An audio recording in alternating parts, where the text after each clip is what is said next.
Mandibulise bazalwane egameni leNkosi yethu uYesu Kristu. Ndiza nombono apha wange-8, umbono apho ndiye ndaboniswa khona ndibe kwindawo ndiboniswa indawo kubhalwe amanani, la manani ayi-5.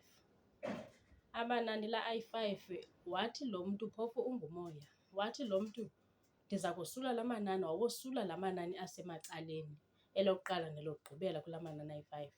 Kwavela la manani ke ngoku amathathu. Xa evela la manani amathathu kwashiyeka wona abhalwe ngathi yi-chalk, nge-chalk ebhodini. So uthi ke ngoku lo mntu ebethetha nam uthi kukho lo mntu oneli gama, oneli nani egameni lakhe, echaza ngoba ngumntu isisikhulu esithile but khange andimbize ngegama.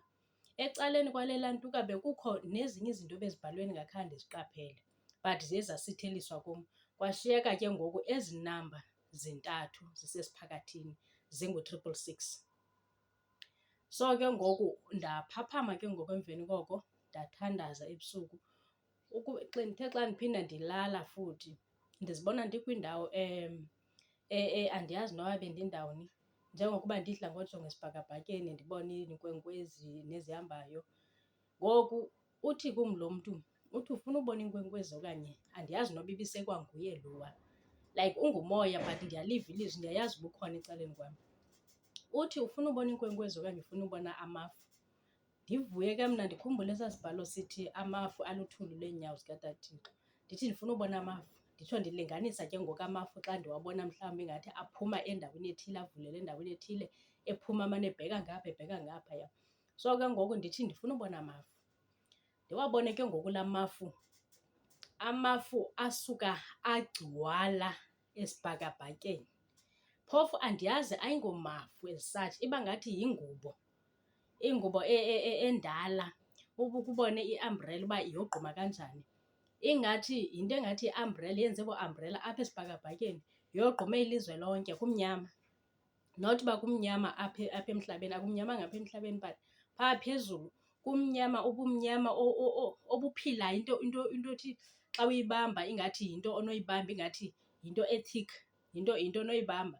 But ubumnyama ayibobumnyama obushayinayo, bubumnyama obumbatshileyo, okwento engathi yinto efileyo.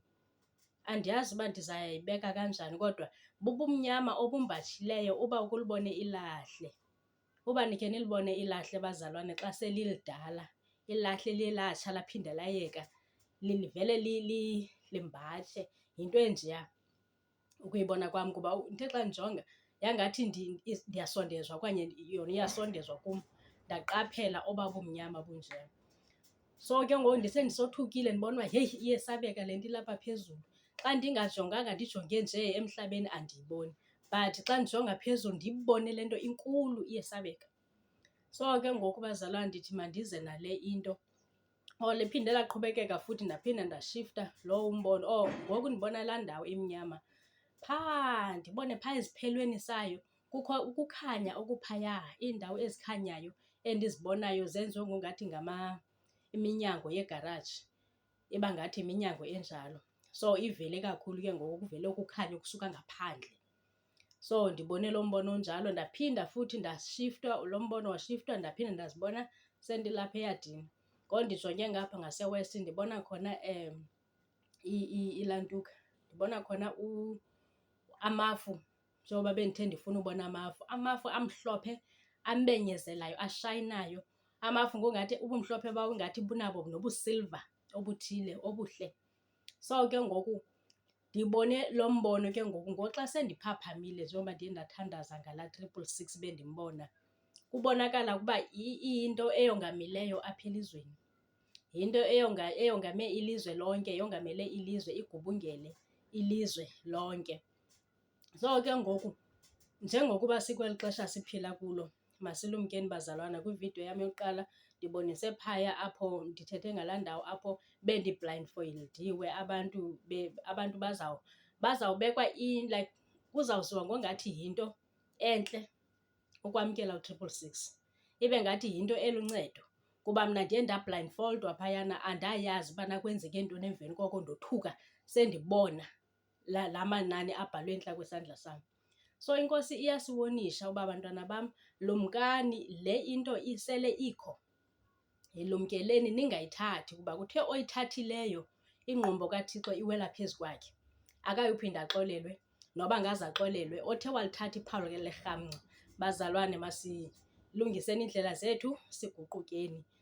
Samkeleni uYesu, abangekamamkeli ukuba siyahamba emhlabeni, kuyabhujwa ngoku. uYesu Kristu naye uyabuya, iNkosi ifuna silungise iindlela zethu. Kungekho mntu ke uperfect bazalwane, siyalungiswa endleleni. Amen.